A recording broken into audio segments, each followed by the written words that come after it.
Yeah, so I'm Matthew Handrahan. I'm the editor-in-chief of GamesIndustry.biz, a very excellent website that you should all make your homepage right after this. I've got with me three people from the emerging, or maybe you can clarify exactly how much it has emerged over the next hour, from the mobile esports scene. I have Matt Fossati from Game Masons, Tim O'Neill from Tether Studios, and Andrew Paradise from Skillz.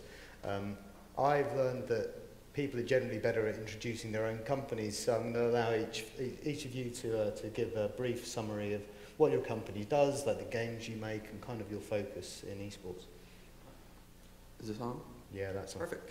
My name is Matt Fossati, CEO and co-founder of Game Masons. We actually make sports games, virtual sports games, so golf games, football games. We have a quarterback throwing game coming out, and we've been doing this for about 5 years now. Tim? Yeah, I'm Tim O'Neill, the co-founder of Tether Studios, and we formed about 4 years ago, and we've been making all sorts of puzzle games, solitaire games, just all sorts of skill games in particular. And Andrew? Yeah, hi, I'm Andrew Paradise. I'm CEO and one of the founders of Skillz. Skillz is a platform for launching mobile esports. We are partnered with a few thousand developers now to deliver that to coming up on a bit over 10 million consumers. I actually partner with both of these guys.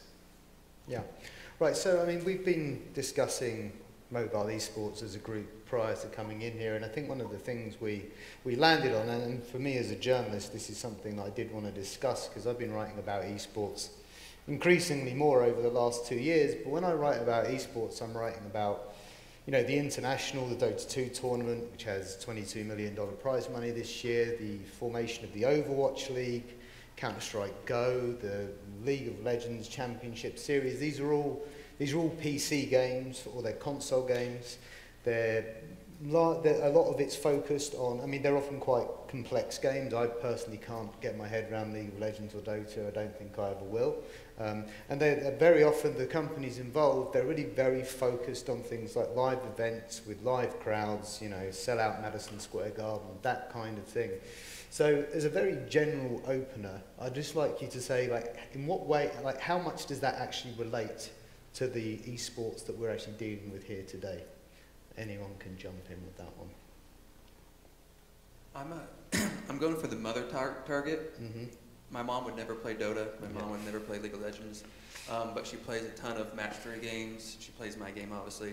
But I'm going for the person that is just there for 5 minutes, doesn't want to commit their life to it and live in a dorm to practice, you know, playing League of Legends. So I figure that's a much larger market than, you know, who's playing these high skill, super competitive games in Madison Square Garden. Mm-hmm. For my 2 cents, we started Skillz because if you think about an offline sport like basketball, there are 27 million people who play basketball in the United States. There are only 450 people in the NBA. And esports in 2012 when we started was not a very well-known term, and most people who thought of esports, they only considered it that like pinnacle activity at something like the Staples Center. I think actually there was an article in maybe like 2013 or 2014 about the Staples Center selling out in 20 minutes for a League of Legends finale. And it's interesting when you think about esports versus offline sports, because the category had, at least initially, been described as only kind of that NBA activity level. And what we saw as an opportunity was really enabling spectator modes in every game, competitive gaming in every game. And I think, you know, kind of playing off that 27 million people who play basketball, there are a lot of people who would say they engage in the sport of basketball that are not in the NBA. Actually, the vast majority of all fans and players. Especially when you think about aggregating all the people who watch high school basketball, all the people who watch collegiate basketball. It's kind of the broad base of the pyramid ahead of the NBA. Yeah. And so, you know, when we think about esports, at least from like a Skillz perspective, we think about it as different business models and kind of unlocking interest in watching and in competing, as opposed to just playing. Yeah. Well, so I mean, How integral is mobile to this process of democracy then? I mean, obviously it's there in the title and it's kind of accepted. How mobile has democratized esports? Like what is it about mobile that's allowed that to happen? I think it's just democratized all games. So my parents never played a console or a PC. You know, a lot of people in the rest of the world can't afford a $500 system, but most people have a cell phone. We've opened up a market that was, at one point a very small one in the West, and now it's what, several billion people. So, and how many of those people play games is, vast majority. So it's opened up to billions now. So. Yeah, well, because one of the things I wonder, I mean, it has opened up to billions of people, but the idea of being able to earn money from playing games isn't necessarily going to be natural to people that didn't necessarily play any games anyway. I mean, how do you actually find people that are interested, or is it a natural extension of gaming for the people that are playing your games or that are using your platform? Yeah, so I think it is a natural extension, because if you're interested in playing a game, at least what we found from research and starting Skillz was that 40% of people would be interested in competing in a game they already play, and they'd be willing to potentially pay for that competition. If you look at, again, I would go back to kind of offline sports, because I think it's an easier analogy for a lot of people. You take something like basketball, a lot of people will pay a fee for a rec league. So no prizes, just kind of paying for competition, for paying for player matching, refereeing. But these are all activities that we find value in. I think in a lot of video games right now, things like cheating aren't taken seriously. There isn't necessarily a competition mode at all. So kind of the focus of, at least from Skillz as a platform, is really around how do we provide that kind of environment where you pay maybe $50 to play in your rec league, but to do that in a video game. I mean, anybody else can jump in here, but I think there's a pretty large willingness to pay from consumers. And it's a very different audience from the pay-to-win audience that you see in most free-to-play mobile. It's much more of a pay-to-play, which kind of ties back to that whole rec league kind of concept. Yeah, I mean, do you think that your players would identify themselves with esports as the other side of esports that we were discussing earlier, this world of professional athletes and people who get shipped off for the pro season and live in dormitories together and all that kind of stuff? I mean, this isn't a world that they understand or know in any way at all, even if it's one that you use when you sort of describe what you do for a business. Yeah, no, I don't think the players would typically consider themselves to be professional players per se, or but at the same time, it's they are competing, they are advancing in skill and kind of doing all the things that esports players do, but they're doing it in a way in games that are probably more casual, but have been designed to be fair for competition. I think that's one of the things that we do is we take games that are where the core gameplay is inherently much more casual, very approachable, things that you would kind of see on like the top downloads list, that games that are very easy to play and easy to pick up, and adjust the designs and kind of focus them around experiences that are fair to both players and not necessarily just an accumulation of, oh, I've played 1,000 hours of Candy Crush and so I've gotten to level 572. Yeah. It's like, instead of doing that, creating something where players can kind of come in and know that both sides are getting a fair shot, kind of getting the best score that they can and seeing who wins. Yeah. And by putting the gameplay in that context, they then become very engaged with the competition. And so they even our most dedicated players probably wouldn't say, oh, I'm an esports activist, but fundamentally that is what they're doing. Right, yeah. No, that's interesting. And so I do wonder, because, I mean, Andrew, you just said that you're working with thousands of developers, and thousands is quite a lot of developers, right? And that would imply quite a wide variety of games.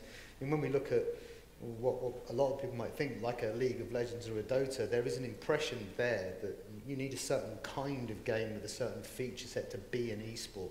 but this is, I'm not detecting that here. I mean, how broad a base of games can you apply this sort of esports structure to? Yeah, it's interesting. So we've announced some customers recently, like Street Fighter is coming on board onto the Skillz platform, and I think when you look at that piece of content and think about the gameplay, most people would consider that a mid-core to maybe hardcore game. And so, immediately as soon as you start talking about hardcore gaming, you're talking about the term gamers. And one of the things we've always found fascinating, especially with mobile, is the number of people who play mobile games who do not call themselves a gamer. But they play mobile games every day, but they don't associate with the term gamer. And I think what you're seeing with kind of the mobile platform, really talking about smartphone and tablet, is this this disassociation with kind of the person who plays in their basement. And your kind of related stats. So when we started at Skillz, the gaming industry was seeing, so mobile gaming industry was probably more like 20 to 25 minutes in session length, hence why people call it casual and call it kind of a quick bite of gameplay, versus computer, which was like at 90 minutes per person per day. And what we've seen over time is actually every month the amount of engagement in mobile gameplay continues to increase. And so like Skillz is actually now as a system, the average person plays 61 minutes a day, which is pretty crazy, up from kind of that kind of casual place. And so, do you think they would still consider themselves casual players, or would that still be the kind of demographics we're talking about when we talk about casual audience? I like to use the TV analogy, which is when reality TV was invented, people were very dismissive. They didn't consider it on par with prime time programming, and there was kind of a lot of blowback about reality TV saying that it was TV.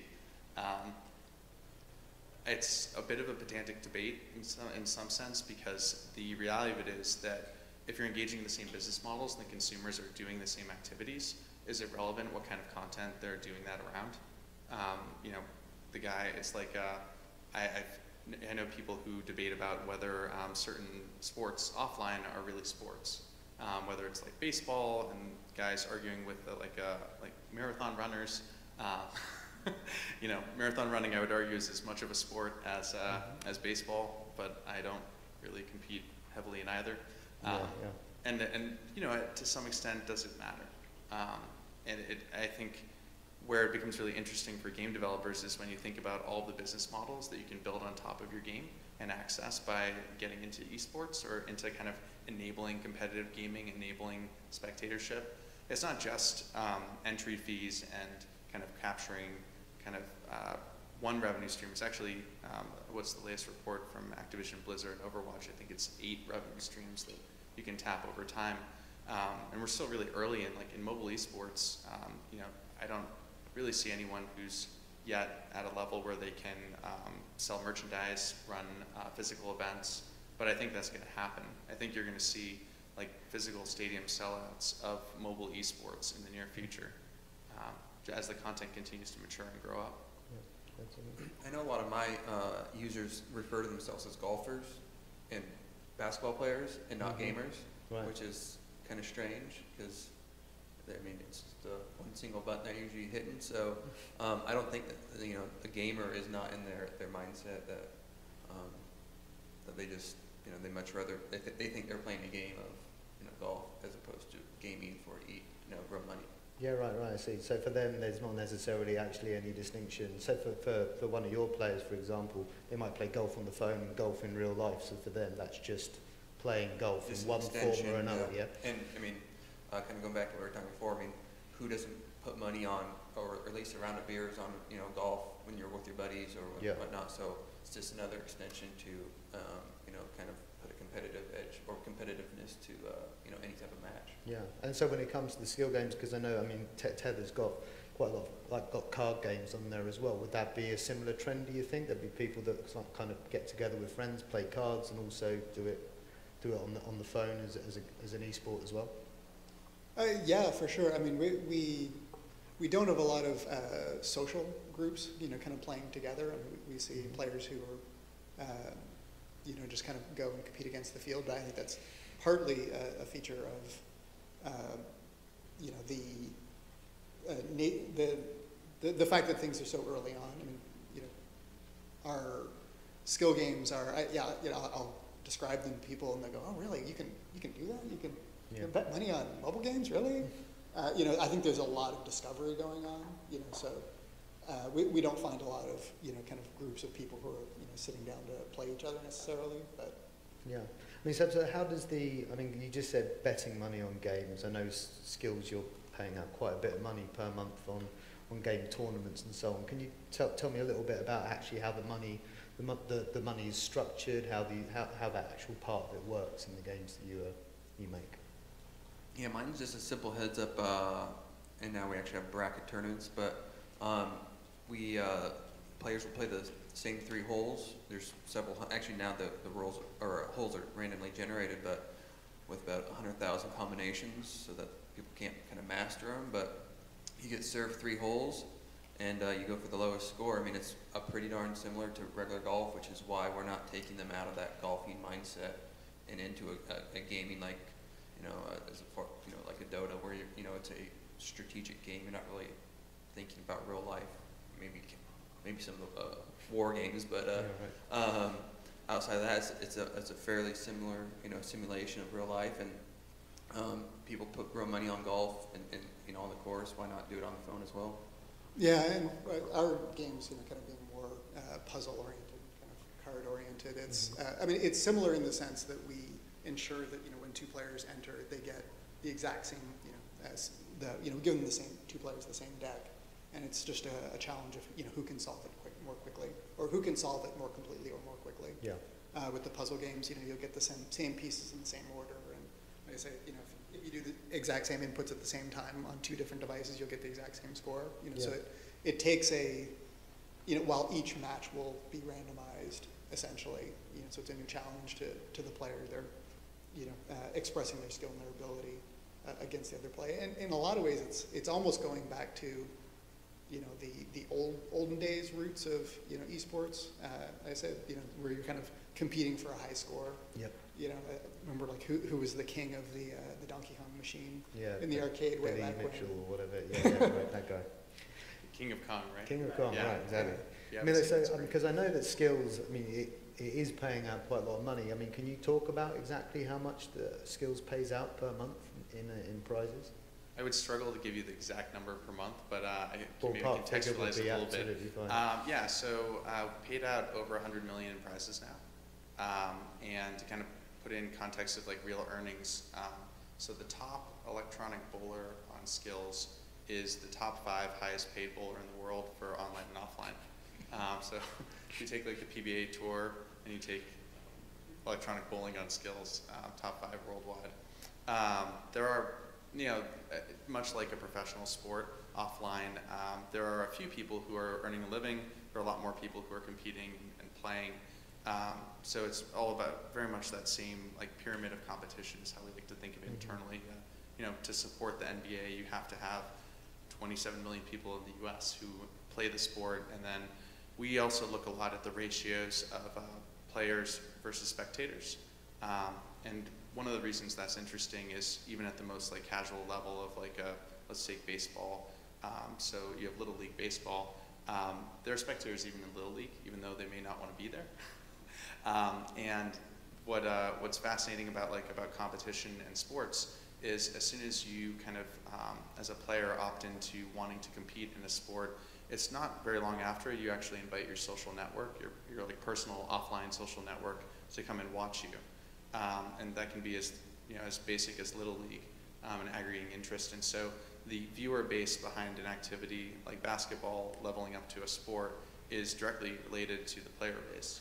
And so when you think about like kind of where we are in mobile esports, it's still super early. When you say maybe 10 million people in the world have tried it, there are the ratio we've seen is that would imply maybe 100 million people have ever viewed it. So it's about 1 to 10 is what you see in offline sports. The fascinating thing is when you actually get to true scale on that, you take a sport like football. The NFL actually generates $15 to $20 per season per viewer because you actually get to a level of viewership where you can aggregate that for brands and start to monetize it. I think we're too early for that in mobile esports. But I definitely think that's where things will head as as the audience continues to grow. Yeah, but so where you are at the moment, I mean, it's kind of impressive enough to me anyway that there are people who actually make a living by playing mobile games It's on your mind-blowing, platforms.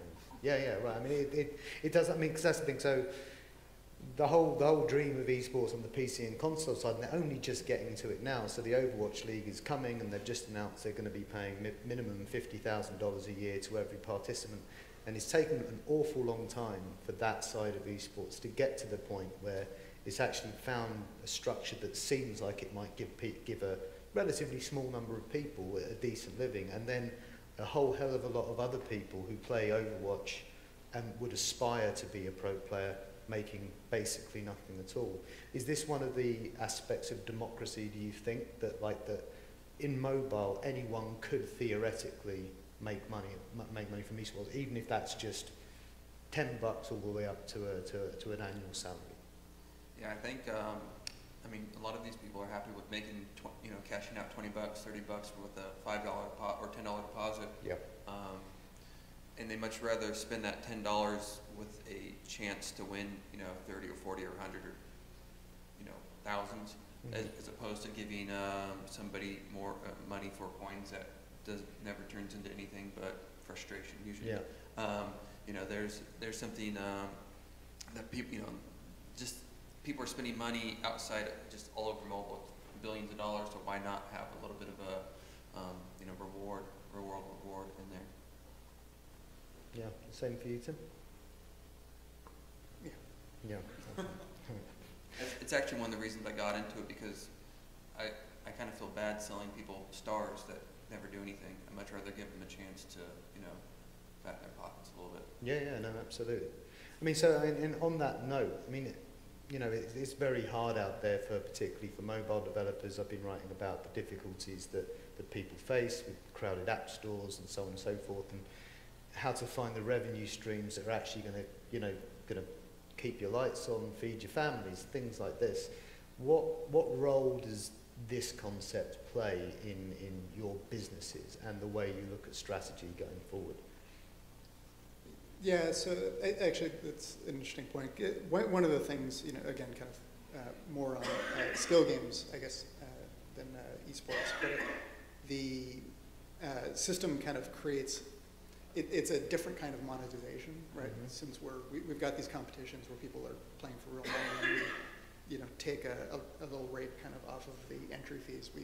Basically, that creates a nice, healthy monetization stream, and it lets us kind of go a third path. Like I always say, with ads, you're basically, with an ad-based monetization system, you have to, basically throw something in front of players that they really probably don't care about. Yeah. And you've got to design the game such that they hit some kind of ads every, minute, couple of minutes. And you really have to design your game around that. With in-app purchases, you've got to basically, build really compelling content and then lock it away. Mm-hmm. Or parts of the game that you kind of have to shut people out of and say, oh, well, you can wait or you can pay us, but it's kind of, your interests are counter to the player's interests. Whereas with the skill gaming, kind of having cash entry fees, our goal then becomes completely aligned with the player. We basically want to create an experience that's as compelling to them as possible, create a system where they can feel like they excel at it, they get better over time, and to the point where they're confident enough in playing that they'll eventually want to kind of wager money on it. But it's the game design is then, incentivized to, their benefit, right? So that's, just kind of from a philosophical standpoint, I think been one of the things that we like the most about the skill games. Yeah, well, I think that for a lot of people here who might be considering going down this route, I think that's a pretty important perspective to actually view it from. I mean, and you were saying a similar thing so you've been making mobile games prior to this, but now you've found a way that you can, that you can monetize, and a way of bringing people in that feels like a more natural extension of the games that you were making in the first place. You don't need to, shoehorn in these kind of features or put a break there so you can fit an advert into place. Yeah, I use Skillz as my multiplayer, part of the game, and I make money off the single player as well. But it was just nice. I was a beta partner, I think, probably number 2. So I've been working with them since the beginning, and they've always been my multiplayer system, and I've always made money using them. So and they've iterated the product 5 or 6 years now, and I know it's usually getting better. Actually, it's always getting better. So I've been happy with it so far and made a lot of money. So. Yeah. And so I wonder, man, Tim, I mean, because we're talking here about this being a way of evolving the way you think about how to monetize games, the way you think about engaging your communities. I mean, do you actually see your games as esports? Because I mean, you're making we're talking about skill games here, right? And they existed before this concept existed. So whether or not whether or not we can say that they're a subset of a market we now call esports, do you actually see your games as designers, as esports? Because I'm doing a virtual sport, it kind of just happens to work that way. I do have to design them for the legal reasons as far as making the randomness identical, stuff like that. But I think I just kind of lucked out by making virtual sports games, and they have a competitive nature just by themselves. And since I've worked with them so long, I know every rule. I think every rule, hopefully. Yeah. And once I got the idea, I just kind of roll with it. Yeah. Do you? It's interesting. I mean, in a sense, it kind of I've paid a lot of attention to kind of the debate over whether are esports sports, and over the years, I think people have been lobbying to kind of have them in the Olympics or other sorts of things.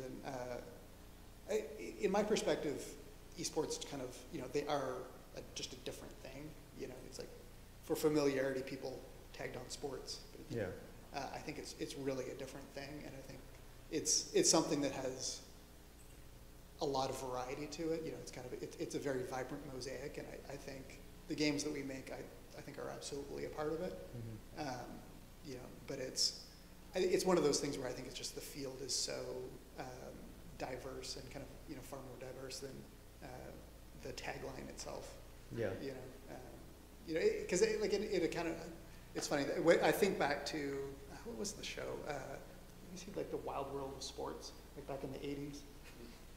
Anyways, but like in my mind, I kind of think of esports through that same lens, where it's kind of, there's all sorts of things going on, and while kind of the pinnacle of competitions, like the big, League of Legends competitions and whatnot get the most press, and it's kind of getting a lot of mind share. There is also just this huge groundswell of, competitions, structured competitions, informal competitions, that are kind of evolving over time. Yeah. But I mean, I think it's an interesting point, because they do get an awful lot of mind share, and certainly in terms of press attention, that's pretty much 80%, 90% of what we write about. But at the same time, I feel like, and maybe you could comment on this, the mobile audience, mobile audience democratized all of games, as you pointed out at the start. And one of the reasons why it did that is because it appeals, because there's games for every type of player. That opened up new demographics to the games industry. What is the diversity of your audience? We can go by gender, we can go by age. Because when I look at a League of Legends crowd, or a Dota crowd, or a Counter-Strike crowd, I'm seeing what I think you would have called a typical gamer back in 1995, right? Like that maybe that's a little bit of overstating the case, but how does that apply to your games and to Skillz as a platform? I would say, I think casual games are much more female dominant, but Skillz for myself, the sports games are male dominant. A few of the games I've been involved in and consulted with do skew female, which surprised me, but with the sports games, it's definitely much more male dominant in the the teenage, or the 18 to 28 range, which is what I would have expected it to be. Yeah. Which is also what the professional gamers are at this point. Yeah, I mean, for our games, which, you know, the core gameplay themselves are a little bit more casual, I think, than the golf game, but we're consistently at least 60% female audiences, and I would say our most popular games are, you know, easily 2/3 to almost 3/4 with some of them. So was a surprise to us, and, you know, we occasionally kind of, you know, field questions from, you know, friends who, you know, do more kind of traditional games, and they, you know, think about getting into, you know, either doing skill games or whatnot, and they're like, and they kind of come in with their list of questions, and one of the assumptions is, you know, so you kind of got to design these things for, you know, young boys, and it's like, no, I mean, we've seen quite the opposite. We've seen really a majority female audience with our games. Yeah. I mean, how about Skillz as a platform? How does your audience break down? Yeah, so we see it very much by genre of game. So, you know, sports as a category tends to be, call it right in line with what Matt was commenting on, so maybe 70% male, whereas a category like puzzle would be 80% female. Kind of to give you like the age demos on both of those. So something like sports is 18 to 24. Something like puzzle is, you know, is more like 25 to 35, so a bit older and female.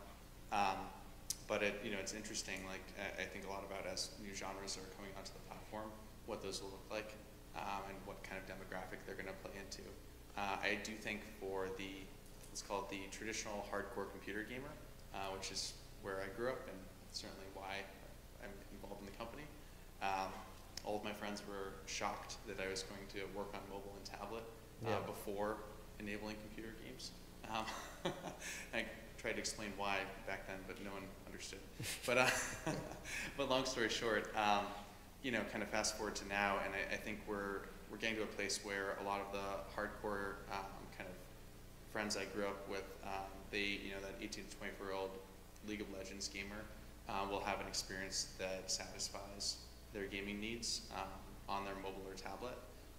Certainly in Asia right now, there are a number of games that are really catering to that, you know, built on things like Unreal Engine that are just like visually stunning, very much about that like core gamer experience. I kind of think of it as the, you know, if I could have a PSP in my pocket all the time with the perfect game kind of experience. And it's different than, you know, the roots of mobile gaming, which started, I would say, casually and has grown to this just like huge ecosystem of, I think it's like the latest stat I've heard is 2.6 billion mobile gamers now. Yeah. And you know, that really does, for Skillz, like system-wide, we're seeing 47% male, 53% female, which is almost in line with like world demographics. Yeah, that's basically it. I mean, because you talking about Street Fighter arriving on the platform, that would, I mean, that to me, that's a game I grew up on, for example, and that's not a casual game for me in any way. I mean, you said mid-core to hardcore. I think that's like a hardcore game, but I think is that the gamer that Skillz doesn't have at the moment? Yeah, we traditionally have not had. You know, we really started working with independent developers as opposed to like AAA studios, and helping independent developers build a better monetization method.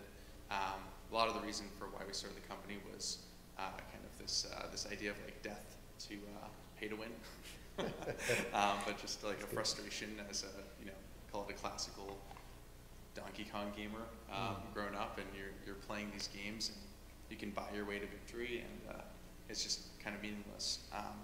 So, you know, when you think about pay to play and kind of the roots of it, you know, we started with what was kind of the status quo on mobile, and I think it's changing like what kinds of content. If you look at like top developers like a Supercell, more and more of their content is skewing towards, I would say, PvP competitions with spectatorship, and whether we call it esports or we call it, you know, something different, because you know, originally it was esport, it was just League of Legends when the term came out. You know, I think it's still that like same need and kind of want that we're trying to address for the players and for the, you know, for the fans. Yeah, I mean, that's the thing I'd like to become. I will say, I mean, we're going to leave maybe 10, 15 minutes for questions at the end. So if you do get thinking of a few things to ask the panel here while we finish up our discussion. But on that point, I mean, so you're working with thousands of developers. You have, I mean, and, you know, Tether has a sort of a catalogue of games. You've got multiple games as well. I mean, do you? I mean, are there clear favourites among your catalogues of games? I mean, is that what this mobile esports world is like? I mean, in the same way that PC and console, you have like, there's an awful lot of games on PC and console that have esports competitions, but you have a few very, very big players in that scene. Is that what mobile esports is like as well, or is it more like a catalogue kind of thing? At least from our perspective, it's functioned a lot like an app store. Yeah. So there have been different games that were the top game. I do think, and I'd be curious on your guys' commentary, but it's more of a stable revenue stream long term than like IP or ads, where I think if the audience dies down, the game immediately no longer monetizes. I was, you know, when we're thinking about mobile and kind of what's happening and why something like Street Fighter is coming onto the platform, you think about Nintendo and how long it took for Mario to make its way to mobile. It's kind of the same phenomenon, right? Like I think a number of developers from the traditional like hardcore AAA world have been kind of slower to move to mobile and to like bring their IP over. And so you just haven't had like the investment and the teams that are interested in that kind of content development that was servicing the hardcore gamers on console or computer. But do you think that, I mean, it's an interesting idea. Do you think that Skillz, what Skillz represents, this idea of being able to, you know, play why, I mean, as we've discussed, loads of different games could have this applied to them. It's not necessarily something that you need to be like a super complex MOBA for. I mean, do you think this can provide a sort of a stability to the mobile scene for developers that hasn't really been there the past few years? You just made a comment about how, you know, revenue can just drop out on a mobile game in seconds, and maybe this is a way that you can build towards. I mean, what, in the long term, the way you view Skillz, how useful could it be for developers? I mean, it seems like you found it quite useful as developers yourself already, but like, what's the long view on that? We actually provide kind of cohort visibility in our revenue statements for all the developers, so happy for you guys to comment on Yeah, that. no, I was actually just mentioned this before we came on. I mean, we've, you know, our oldest games kind of on the platform and kind of in this mode are, you know, just over a year old now, and we see like really incredible, you know, kind of back end retention. You know, the cohorts that are, you know, 8-9 months old are, you know, basically 95 to 105% retention. Wow. You know,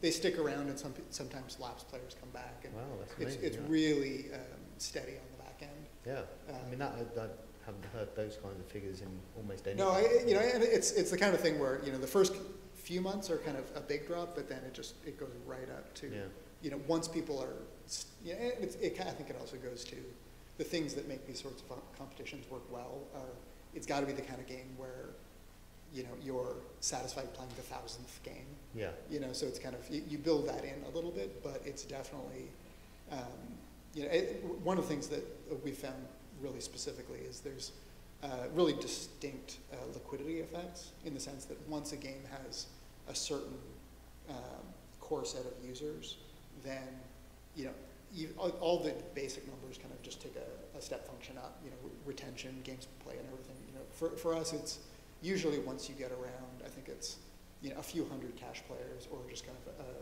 1,000 or so DAU, the basic numbers just kind of go up, because, you know, the matchmaking systems kind of end up filtering out better. There's, you know, there's more fair competition, or you're more likely to get matched with someone of equal skill. And then there's that, and then, yeah, the back end is, you know, incredibly stable. Yeah. Yeah, I think it kind of allows me not to create infinite content. It itself is the content. The competition itself is. Yep. So instead of adding, you know, hundreds of new levels every time, it keeps people engaged on a whole different, you know, plane. Because, and I mean, I would say with mini golf retros, it's been on Skillz for on iOS about 4 years, maybe a little longer. And and we still have players from the first 6 months. Yeah, So- that's amazing, because that need, the amount of content you had to have ready day one was pushing, I thought, a lot of mobile developers in a direction that they couldn't necessarily sustain, right? Just having to find the amount of money, the amount of time and people to get the game in a position where you could actually build and sustain an audience over a long enough time. But like with these kinds of mechanics and systems in place, that can sustain the game for you without that requirement. Absolutely, it's made my life a whole lot easier. Mm. Yeah, and really, I mean, I think it's the same kind of pattern that you see with kind of the big name esports. You know, I mean, the reason that Blizzard invested so much in kind of creating an esport in Overwatch is because they know a very engaged, you know, competitive community will keep drawing attention and keep, you know, it's a community retention tool. You know? Yeah. Because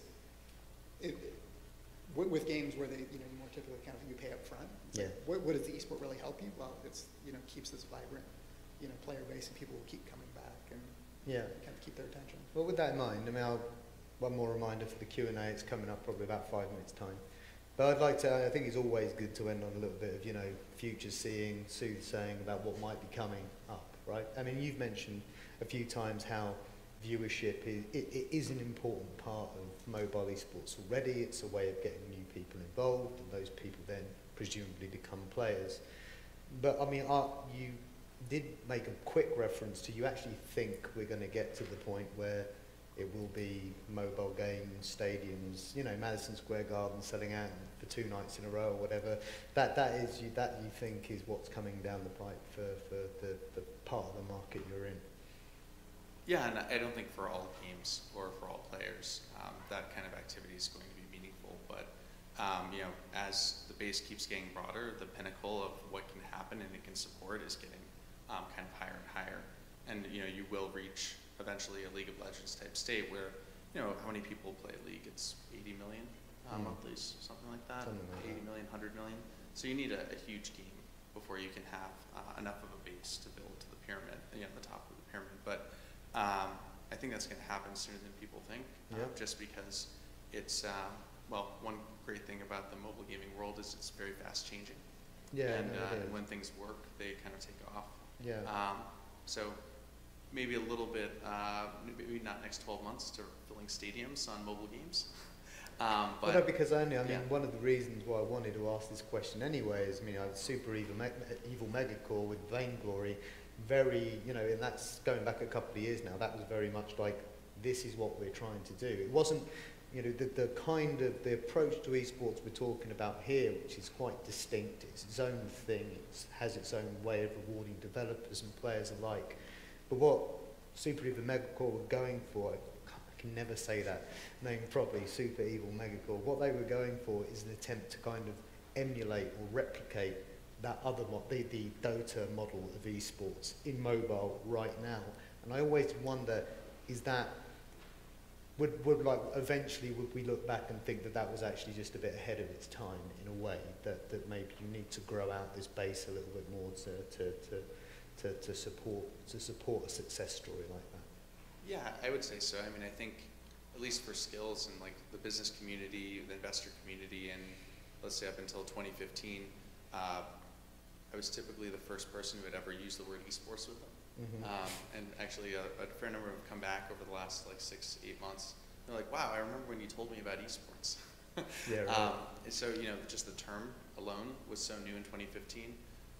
2016, probably the biggest development for esports as like a concept and for the industry was Amazon's announcement that they're building all of their Champions of Fire tournaments around mobile.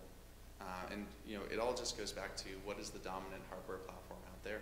That's why, like, when you know the debate over will esports be on smartphone and tablet, I just think it's a foregone conclusion because the telcos pay for smartphones, and as long as that happens, they're going to beat out personal computers, where the consumer has to pay 100% of the cost. And we're already at a world where there are, you know, there's 700 to 800 million computers worldwide in operation right now. There are, you know, upwards of like 3.5 billion smartphone and tablets, and growing.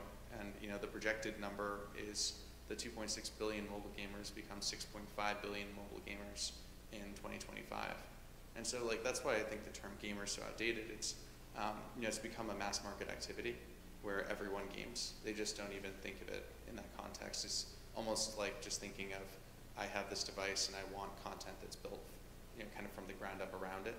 And competition is just part of being a human in every activity. We're very competitive creatures. Yeah, no, I quite agree. Well, look, I mean, that's I think, time to move it out to the crowd.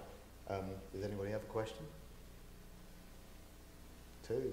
We're doing all right. You first? Sure. So say that for platform of Skillz, do you keep track of like the individual win rate of each player, and do you ensure a certain rate? And if that's so, like, does it vary depending on the genre, or just like in general just like match up player with like similar skill level? Yeah, right. So keeping track of the win rate and ensuring that there is a certain win rate, because rage quitting is a problem when it comes to actual competitive game, particularly when you've got money on the line as well. That's an issue. So I think that's for you. Yeah, we've invested in the platform in player rating systems and player matching systems from the beginning of the platform. Kind of starting with concepts like ELO and Microsoft's True Skill, and kind of examining those, and then bringing in more data scientists to continue to kind of work on the problem of perfecting player matching, which, the top problem you have is limited information on new players and trying to understand their true rating level. It's not actually a matching problem, it's a rating problem. So a new person comes in, and how fast can you arrive at a stable rating? And so, kind of casually speaking, you can draw strong inferences of 3 games. You can get to a very stable rating by 25, but you don't want somebody to have to make it to 25 games to have a good experience, because they'll be interacting with 25 other players at a minimum, even in just head-to-head competitions. So it's absolutely a big problem for the industry, and I think it's an important area of research and work. As a player, you can go and look at your win-loss record on any given game, and you can look at kind of your last 10 games. You can also look at your account history at any time. So you have access to your wins and losses, and we're definitely driving for a fair experience for everyone. But given the amount of information you have on a player when they start on their first game, it may be relatively unfair, given their skill level. And so you're trying to kind of draw a standard distribution curve and figure out the entry point on that distribution curve for each new person, and then figure out the relative what does that bell curve look like for every given game, and they actually are different by game. So the scoring mechanics in every game that Tim or Matt have are different. It affects the shape of the curve, and actually it can even create kind of weird, almost plateaued kind of effects in certain parts of the curve for skill.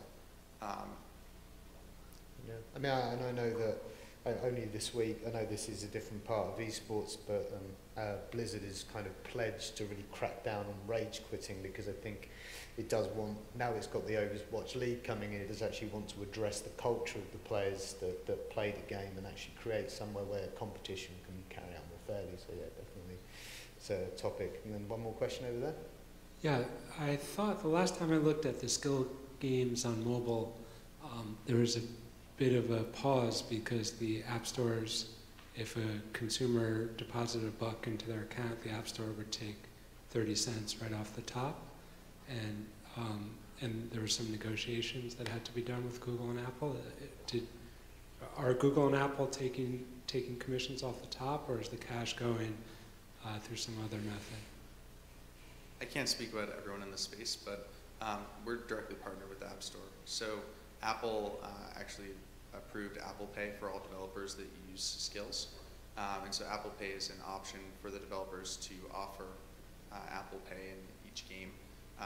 If they process a deposit through Apple Pay, let's say a $10 deposit, 5% is going to be paid out to the merchant acquirer. So that'd be like your First Data, your Visa, kind of all the people in your typical credit card transaction. And then Apple's kind of taking an extra, call it 2.5%. On that $10, they're not. It's not taxed in the same way as IAP. Okay, so they did make a different model, and the same, roughly the same for Google as well. So Skillz doesn't operate real-world prize competitions on Google, just virtual currency. And the virtual currency model is the same on both platforms, so kind of your standard IAP. Right. There. Yeah. And have you contemplated just avoiding the app stores and going with an HTML5 or anything? So we are actually building web support and HTML5 support. That'll be up and launched early next year.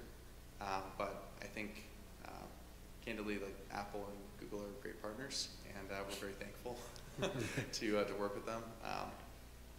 They control the distribution for the ecosystem, and I think it's a really valuable thing to both to the independent developers and to Skillz to be able to offer such a kind of broad range of games and content.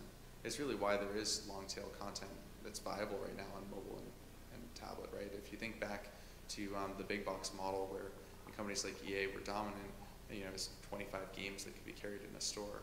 And so, with the kind of the advent of the app stores, I guess you have the downside that you have to pay tax for carrying, but the plus side, of course, is that everyone here is benefiting from that ecosystem. Great. Yeah, I would argue against that the tax is a bit onerous, but I understand your point. Thanks a lot. All right, I think we might be done. If you could put your hands together for Matt and Tim and Andrew.